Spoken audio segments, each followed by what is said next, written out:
నమస్తే రమగారు. నమస్తే జయ. రమగారు, పెళ్ళిళ్ళు మనం ఈ ఈ మధ్యకాలంలో ఎక్కువగా లవ్ మ్యారేజెస్ చూస్తున్నామండి. లవ్ మ్యారేజెస్తో పాటుగా ఇంటర్ కాస్ట్ మ్యారేజెస్.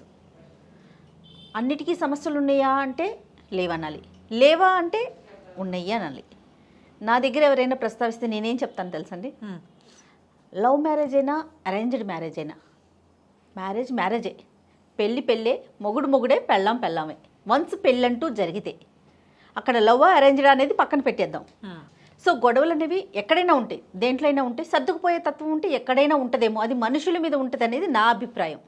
మీరేమంటారు? అసలు ఇష్యూస్ పెరగటానికి కానీ పెరగకుండా ఉండటానికి కానీ, అలాగే ఇంటర్ కాస్ట్ మ్యారేజెస్ కూడా అవి తప్పు కాదు, అందుకని ఒప్పించి ముందుకెళ్ళటం అది ఎంతవరకు? అసలు ఇవన్నీ అర్థం కాని క్వశ్చన్ మార్క్స్ అనమాట కదండి. సక్సెస్ అయితే అయిపోయినట్టు, హ్యాపీగా ఉంటుంది అనిపిస్తుంది, కాకపోతే కానట్టు. ఎలా అంటే ఇప్పుడు ఒక సమూహం 4 అరేంజ్డ్ మ్యారేజ్లు 4 లవ్ మ్యారేజ్లు ఉన్నాయి అనుకో, ఇది ఫెయిల్ అయితే వాళ్ళు, అది ఫెయిల్ అయితే వీళ్ళు, ఈ బాధే కరెక్ట్ అంటారు.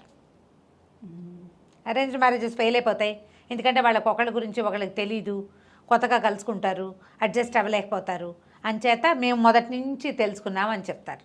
5వ క్లాస్ నుంచి ఫ్రెండ్స్గా ఉండి 26వ క్లాస్లో పెళ్లి చేసుకున్న వాళ్ళు కూడా పెళ్ళయ్యాక ప్రేమ పోయిందని, నువ్వంటే నువ్వని, తూతూ మేమే అని, నువ్వెందుకు చేయవని, నువ్వు ఇదివరకు ఇలా లేవని, ఇదివరకటికి ఇప్పటికీ నీలో చాలా మార్పు వచ్చిందని, ప్రేమించేటప్పుడు బాగుండేవాడు పెళ్ళయ్యాక ఇలా తయారయ్యాడని, మళ్ళీ ఎక్స్ట్రా మ్యారిటల్ అఫైర్స్ అరేంజ్డ్ మ్యారేజెస్లో పుష్కలంగా ఉన్నాయి, లవ్ మ్యారేజ్లో అంతకి కొంచెం కూడా తగ్గకుండా ఉన్నాయి.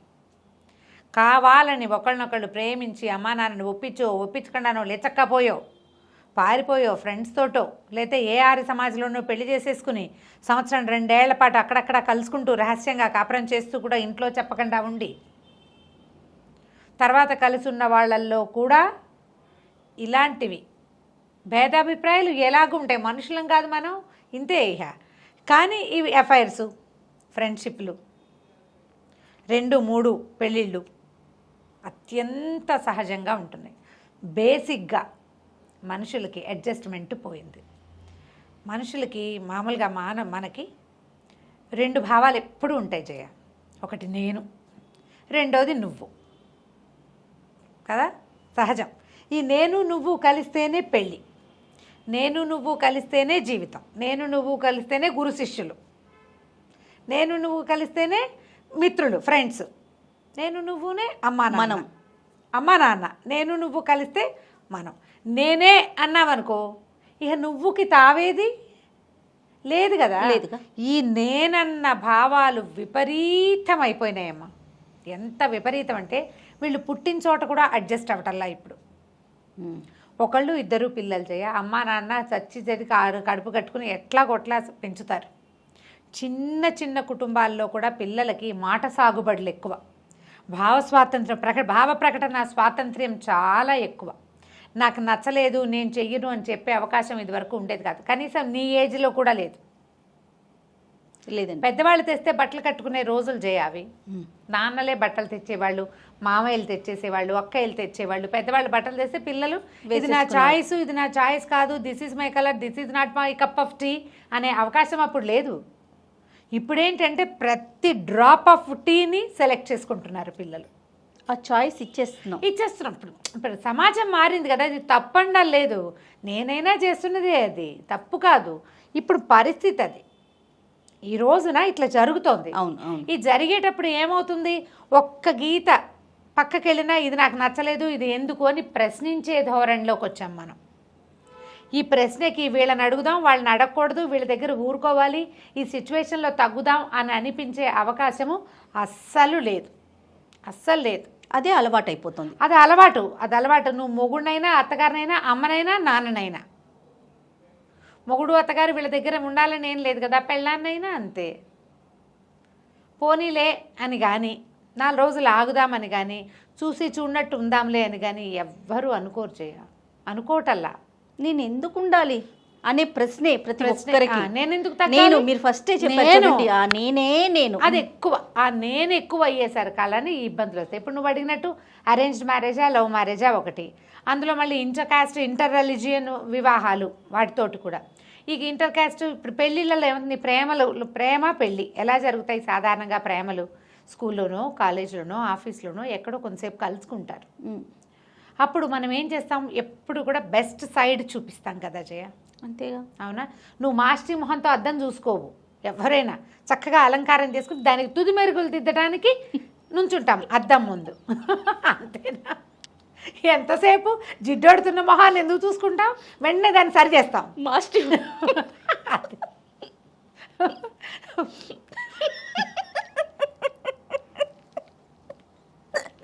సూపర్ రమ్మ గారు. ఎగ్జాక్ట్లీ కరెక్ట్గా ఉండే 100%. అదే మనం ఎప్పుడు కూడా సమాజానికి చూపిస్తాం.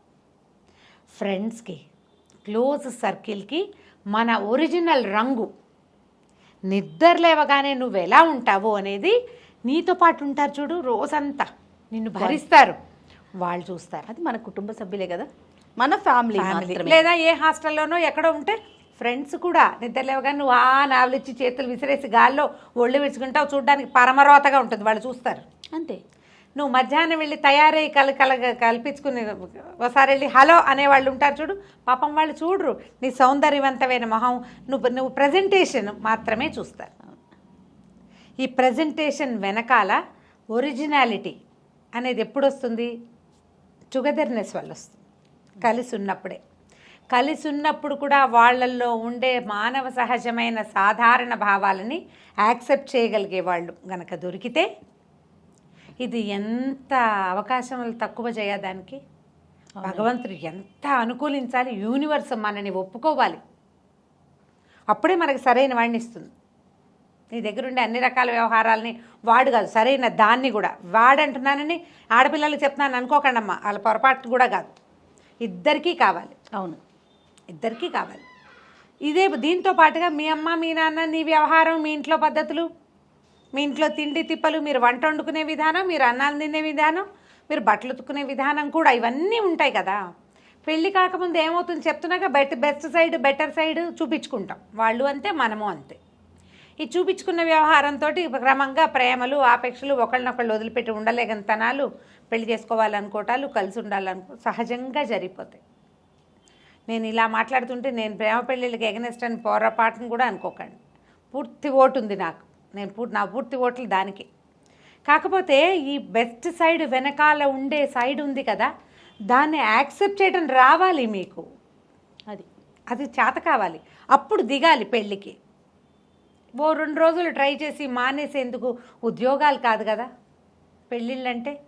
పైగా పెళ్ళికి ఎప్పుడు కూడా సెకండరీ ఎఫెక్ట్స్ ఉంటాయి, పిల్ల చెల్ల వచ్చేస్తారు, అప్పుడు వాళ్ళనేం చేస్తాం. అవును కదా, అందుకని మనం ఇవి చూపిస్తాం. ఈ పెళ్ళిళ్ళు అయిపోతాయి, అయిన దగ్గర నుంచి వీళ్ళ అమ్మ నాన్న ఏంటి ఇలా ఉన్నారు అనిపిస్తుంది. వాళ్ళ పూజ, వాళ్ళ విధానం, వాళ్ళ పద్ధతి అన్నిటినీ విమర్శించడం మొదలు పెడతాం. వాళ్ళ తిండి, వాళ్ళ తిప్పులు, వాళ్ళు వంట చేస్తే, మా అత్తగారు వంట చేస్తే వంటింట్లోకి వెళ్ళలేమండి అంటుంది ఒక అమ్మాయి. వీళ్ళ అమ్మకి పిల్లల్ని పెంచడం రాదు, ఇది పొద్దున్నే నిద్ర లేవదు, దీనికి బట్టలు ఆరేయటం రాదు అంటాడు అబ్బాయి. ఎన్ని కథలు చదివాను చేయ ఇట్లాంటివి నేను. రావు, అమ్మాయికి ఏదో వచ్చు, అన్నీ రావు, చక్కగా తయారై వస్తుంది. ఆ బట్టలు నీట్గా ఉతికించుకోవటమో, ఉతుక్కోవటమో, శుభ్రంగా పెట్టుకోవటమో, మడతలు పెట్టి చక్కగా పెట్టడమో రాదు. ఎప్పుడు బొమ్మలా కనపడుతుంది. వాళ్ళ అమ్మ బయటికి వెళ్ళేటప్పుడు దిద్ది పంపిస్తుంది కూతుర్ని. ఆ దిద్దుకోవటం దానికి రాదని వాడికేం తెలుసు? కలిసి ఉంటే కదా ఆ ఇంట్లో కూడా తయారై ఉండు అని చెప్పలేరు కదా. ఇంట్లో ఎలాగోలాగా ఏదో మస్ట్ నైటీ వేసుకుని తిరుగుతుంది పాప, బయటకు వెళ్ళేటప్పుడు చక్కగా తయారవుతుంది. ఈ బయటకు వెళ్ళే చక్కదనం దీని వెనకాల ఇంకొకటి ఉంటుందని ఊహ కూడా రాదు మనకి. వీళ్ళు ఫెయిల్ అయిపోతారు. అలా కోరుకోవచ్చారమ్మ గారు, కోరుకోవచ్చు. బయట ఎలా ఉన్నారో ఇంట్లో కూడా అలానే ఉండాలి. ఫర్ ఎగ్జాంపుల్కి అంతే, బయట ఎలా చక్కగా ఉన్నారో ఇంట్లో అలాగే ఉండాలని కోరుకోవచ్చా? అట్లా ఎట్లా ఉంటారు జయ? అది కదా, మనము ఉండం కదా, ఎవ్వరు ఉండలేం. ఇది ఒక మాట చెప్తున్నాం, ఇదే కాదు జయ. బయటికి అంతే మర్యాదగా మాట్లాడేవాడు వాళ్ళ ఇంట్లో బూతులు ఆడేస్తారు, వాళ్ళ ఇంట్లో భాష బాగోదు, వాళ్ళ అమ్మ పోట్లాట కోరు, వాళ్ళ నాన్నకి మందలవాటు ఉంటుంది, ఆయన చుట్ట కాలుస్తాడు, బీడి కాలుస్తాడు, రెస్పెక్ట్ ఉండదు. వాళ్ళ ఇంట్లో ఆడపిల్లలకి రెస్పెక్ట్ ఇవ్వరు, ఉద్యోగం చేసే ఆడవాళ్ళ మీద వాళ్ళకి చులకన భావాలు ఉంటాయి. మా పిల్లాన్ని నువ్వు వచ్చి చేసుకున్నావు కానీ మేము మీ ఇంటికి వచ్చామా అంటారు. అవును. పైగా ఇందులో ఏంటంటే మనకి క్యాస్ట్లలో హెచ్చు తగ్గు, పెద్ద చిన్న ఏవేవో ఉన్నాయి, తిండి వ్యవహారాలు వేరే అవుతాయి. పూజా విధానాలు వేరే, భావాలు వేరే, పెట్టుబడులు వేరే, చిన్న చిన్న ఫార్మాలిటీస్ అన్నీ వేరే. వాళ్ళ ఫార్మాలిటీ వేరే, అది కూడా తెలియదా మీ వాళ్ళకంటే? తెలీదు. వాళ్ళది అదో రకం, వీళ్ళది ఇదో రకం. ఇప్పుడు పెళ్ళిళ్ళు చేసుకునేటప్పుడు ఫ్యామిలీని ఇన్వాల్వ్ చేసేస్తారు. వీళ్ళ లవ్ 10 ఏళ్ళు ఉంటుంది. పెళ్ళి అనగానే వాళ్ళ అమ్మా నాన్న ఎంటర్ అవుతారు, కట్నాలు అడుగుతారు. మాకు ఇదే పద్ధతి అంటారు. ఈ అబ్బాయికి పెళ్లి కావాలి కానీ ఇవన్నీ వాటిని సరిచేయడు. వాళ్ళ అమ్మకి చెప్పడు, చెప్పుకోలేక ఈ ఫార్మాలిటీస్ అన్ని అమ్మాయి మీద రుద్దుతారు. ఈ అమ్మాయికి ఆ కోపం ఎప్పటికీ పోదు. అతని మీద, అతని ఫ్యామిలీ మీద కూడా. కట్నం అడిగారు, వీళ్ళు కట్నాలు ఎందుకు అడుగుతారు? కావాలని చేసుకునేటప్పుడు కట్నం ఎందుకు అనిపిస్తుంది. వాళ్ళే ఏదో ముచ్చటపడి చేస్తామంటే సరే, ఈ కట్నాలు ఈ బాబా నువ్వు లవ్ మ్యారేజ్ చేసుకో, నీకు కావాల్సిన పిల్లని చేస్తాం, మిగిలిన విషయాలు నువ్వు మాట్లాడొద్దని చెప్పే పేరెంట్స్ కనపడతారు. అబ్బాయి కూడా అదేంటి మరి, పెళ్లి వరకు మన ఇష్టం, పద్ధతులు అమ్మా నాన్న ఇష్టం కదా, అంతే. వాళ్ళని బాధ పెట్టకూడదు. అక్కడి నుంచి టగ్ ఆఫ్ వార్ స్టార్ట్. ఎన్నాళ్ళు దీన్ని పట్టి పాకలాడగలుగుతారు? క్రమంగా ఏమవుతుంది, ఈ వీళ్ళ అమ్మా నాన్నల పద్ధతుల దగ్గర మొదలైంది, స్టార్ట్ అయ్యి అక్కడ మీ పద్ధతుల వరకు వస్తుంది. అవును. పెళ్లి చేసుకోదలుచుకుంటే ఇట్లా inter caste marriage, inter religion marriage, ఇవే కాకుండా మళ్ళీ భగవత్ సంబంధమైన వ్యవహారాలు, వాళ్ళ నమ్మకం వేరు, వీళ్ళ నమ్మకం వేరు, అది కూడా ఉంది కదా. సడన్గా అప్పటిదాకా బాగానే ఉంటారు, సడన్గా మతం మార్చుకునే ఆలోచన చేసేవాళ్ళు కూడా కొంతమంది కనపడతారు. వీళ్ళు వద్దంటారు, వాళ్ళు కావాలనుకుంటారు, ఎవరి నమ్మకాలు కదా, దాని మీద పెళ్లి ఫెయిల్ అవుతుంది. వీళ్ళు మధ్యలో ఉన్న పిల్లల్ని చెరో పక్కన లాగుతారు. వీటిని సెపరేట్ చేసుకోవడం చేత కాదు మనకి సమాజంలో ఉన్నాం కదా. మన అమ్మ నాన్నని ఒప్పించుకునేటప్పుడే వీళ్ళు గిట్నాలు ఇవ్వరు, చెప్పుకోవాలి. కట్నాలు ఇవ్వరు వాళ్ళు, మేము కావాలని చేసుకుంటున్నాం. ఇప్పుడు నేను ఎలా ముందుకొచ్చానో అమ్మాయి కూడా అలాగే వాళ్ళ పేరెంట్స్ దాటి ముందుకు వస్తుంది కాబట్టి అని మాట్లాడుకోగలగాలి. మీకు ఈ అమ్మాయే కావాలి అని అనుకున్నప్పుడు దీనికి ఆలోచించాలి. అమ్మాయి కూడా ఈ అబ్బాయే కావాలనుకున్నప్పుడు వాళ్ళు కట్నం అడిగినా ఇంకోటి అడిగినా అది మీరు ముందే మాట్లాడుకుంటే ఏ గోల ఉండదు. అవును. ముందా హుమస్సుల్లో అలాంటి మాటలు రావు. పేరెంట్స్ దిగాక కథ వేరేగా ఉంటుంది. అక్కడి నుంచి ప్రతిసారి ఫార్మాలిటీస్ మీద కొట్టుకుంటారు.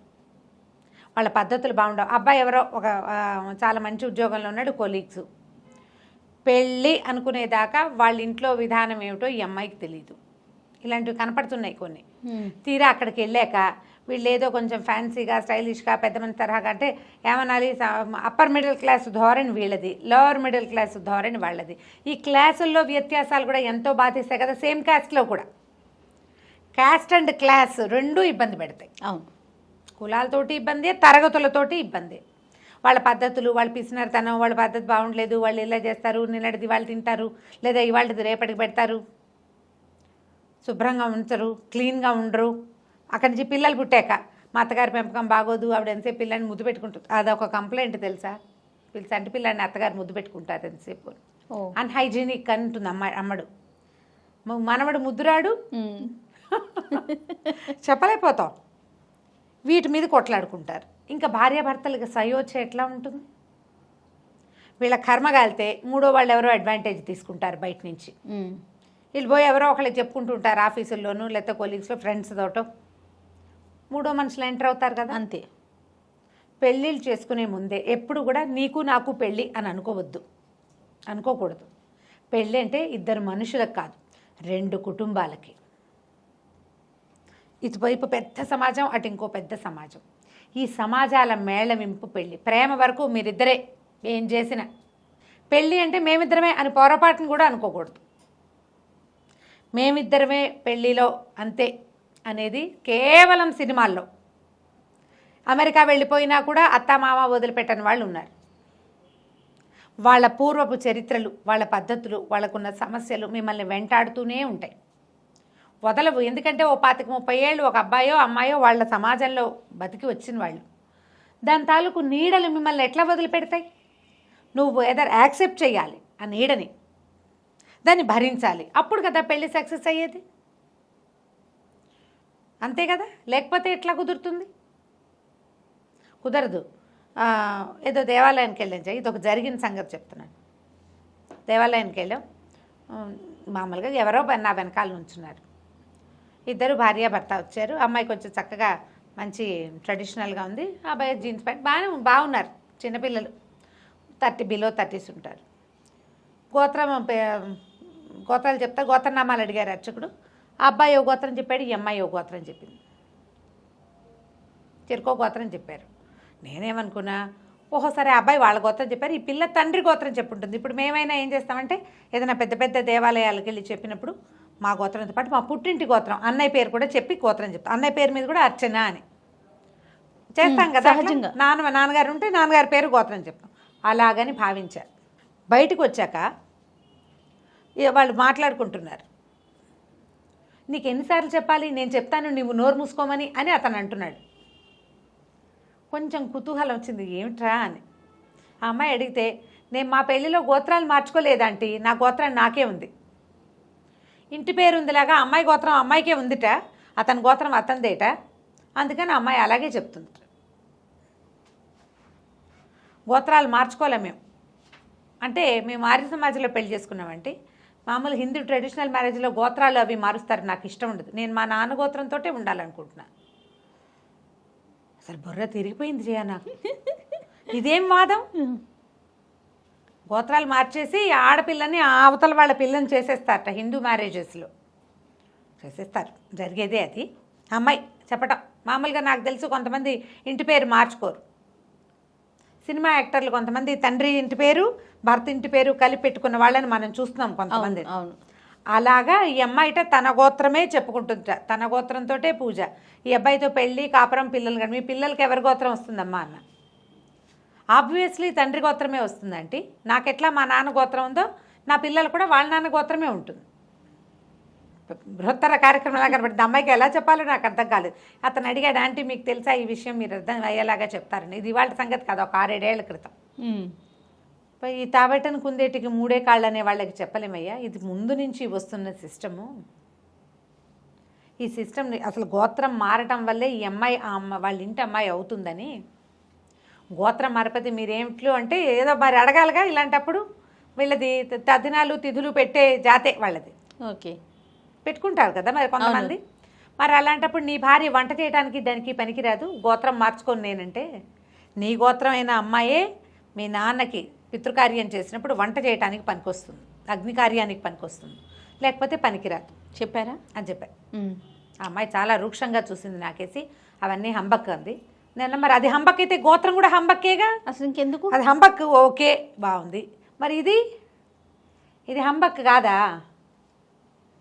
మరి నీ గుళ్ళో నీ గోత్రం చెప్పుకోవటం ఎందుకు చెప్పావు గోత్రం? ఐ డోంట్ కేర్ వాచెవర్ అనింది. ఇవే కానీ వీళ్ళిద్దరూ కలిసి ఉండాలనుకుంటున్నారు, పెళ్లి చేసుకున్నారు. నేను అనుకున్నా ఎంతకాలం కలిసి ఉంటారో వీళ్ళు, దీని మీదే టగ్గా ఫరై కుట్టు చచ్చిపోయి ఏమవుతారో చివరికి. ఎన్నేళ్ళు అయింది. మళ్ళీ నేను వాళ్ళ ఫోన్ నెంబర్లు తీసుకోవడం అలాంటివి నేనేం చేయలేదు. చాలా రోజులు ఆ ఆశ్చర్యం నన్ను విడిచిపెట్టి వెళ్ళాల. ఇప్పుడు ఇలాంటి ఆలోచనలతోటి అబ్బాయి కావాలి, అతను కావాలి, వాడి గోత్రము వాడి ఇంటి పేరు నాకొద్దు. వివాహం అంటే అది మాత్రం కాదమ్మా, అది కాదు. ఇది ఒక కొత్త ఆలోచన మీ అందరిలోనూ రేకెత్తిచ్చానేమో ఇప్పుడు నేను ఇది చెప్పి. వివాహం అంటేనే అమ్మాయిని అబ్బాయి పరం చేసేయటం అనేది మన సిస్టమ్. ఇంటి పేర్లు ఉంచుకున్నట్టుగా గోత్రనామాలు కూడా ఉంచుకుంటామని అంటే ఏమిటో మరి అదంత సమంజసంగా అనిపించలా. ఎవరైనా పెద్దవాళ్ళని అడగాలి. నేను ఆ తర్వాత దాని మీద పెద్దగా ఆసక్తి చూపించాల. అదొక రెటమతప వాదంగా తోచింది నాకు, వదిలిపెట్టేసా. కానీ ఇప్పుడు ఈ సందర్భం వచ్చింది కాబట్టి ఈ మాట చెప్తున్నాను. ఎప్పుడూ కూడా నీకు ఒక నమ్మకం, ఒక విధానం ఉందనుకోండి. ఈ నమ్మకం విధానాలంటే నేను ఫలానా పూజ చేస్తారు మా ఇంట్లో, అత్తారింట్లో ఒప్పించుకుని చేసుకోవాలి. వీళ్ళకు ఒక సిస్టమ్ ఉంది. నువ్వు వీళ్ళ ఇంటికి వచ్చావు, అతని ఇంటి పేరు తీసుకుంటావు, అతని ఆస్తి స్వాస్తి, అతని జీతం మీద హక్కు, అతను ఏం ఖర్చు పెడుతున్నాడు దాని మీద హక్కు, నీ పుట్టిన సంతానానికి అతని ఆస్తి మొత్తం రావాలి, అతని అమ్మా నాన్న సంపాదించిన ఆస్తి కూడా మనకే కావాలి అనే భావజాలాలు ఉన్నప్పుడు మనం ఏం చేయాలి? అక్కడున్న సిస్టమ్నే మనం ఫాలో అవ్వాలి. అలాగే నడుస్తోంది కదా మన సిస్టమ్. లేదా నీకు ఒక భావజాలం ఉంది, దానికి వాళ్ళ ఒప్పుదల తీసుకో, వాళ్ళ అంగీకారం ఉండాలి, అంగీకారం తీసుకోవాలి. ఈ వైఫ్ అండ్ హస్బెండ్ వ్యవహారంలో రిలీజియస్ థింగ్స్ కూడా, మతానికి సంబంధించినవి కూడా, నీ మతం నీదైనప్పుడు అమ్మాయి మతం అమ్మాయిది అవ్వడానికే 100% ఒప్పుకోవాలి. వాళ్ళ దాన్ని ఒప్పుకోకుండా నా దాంట్లోకి నువ్వు రా అని అడగకూడదు. అది ఎవరైనా ఆడైనా మొగైనా. అమ్మాయి ఏదో ప్రాణాయామాలు యోగాలు అవి చేసుకుంటుంది, ఎక్కడికో వెళ్తుంది, అతనికి అలాంటివి ఏం లేవు. నీది నువ్వు చేసుకో, చెప్పు, వింటాడు, లేకపోతే లేదు. లాక్కెళ్ళకూడదు. దేవాలయాలు, అమ్మాయిని తీసుకెళ్ళాలి, అమ్మాయి ఎక్కడికో వెళ్ళాలి, తీసుకెళ్ళు, నీకు నమ్మకం ఉంటే ఉండు గుళ్ళో, లేకపోతే లేదు.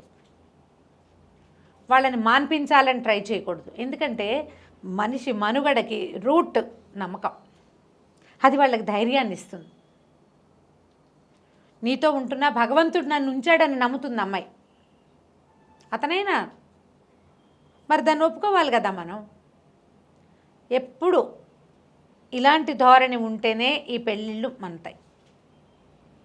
లేకపోతే మనకి విపరీతంగా ఇప్పుడు అరేంజ్డ్ మ్యారేజెస్తో పాటు లవ్ మ్యారేజెస్ కూడా ఫెయిల్ అవ్వటానికి కారణం ఏంటంటే ఎంతసేపు నేనే కరెక్టు, యాక్సెప్టెన్సీ లేకపోవటం. నేను చెప్పిందే కరెక్టు, నాకు తెలిసిందే కరెక్టు, పట్టిన కుందేటికి మూడే కాళ్ళు. ఈ ధోరణి మార్చుకోకపోతే ఏంటంటే మనం కూడా పరిగెడుతున్నాం. మనం ఎన్ని చేతులు మారుతాం? ఒంటరి ప్రయాణం ఎప్పుడైనా బాగుంటుందా? ఒంటరిగా ఎంతసేపు నడుస్తావు? పక్కనున్న వాడు ఎలాంటి వాడైనా ఒకడు తోడు అంతే. నువ్వు వాడిని కొంత ఒప్పుకో, వాడు ఒప్పుకునేలాగే చెప్పుకో. నీ సంగతి కూడా తగ్గాలిగా. ఇద్దరు ఎక్కడో చోట తగ్గితేనే పెళ్ళిళ్ళు సక్సెస్ అవుతాయి. ప్రేమించుకోవటం ఎంత స్పీడో, ప్రేమించిన వాళ్ళని పెళ్లి చేసుకోవటం ఎంత ముఖ్యం అనిపిస్తుందో, ఆ పెళ్ళిని నిలబెట్టుకోవటం అంతకంటే 100 రెట్లు ముఖ్యం. చేసుకున్న పెళ్ళిని నిలబెట్టుకోవాలి.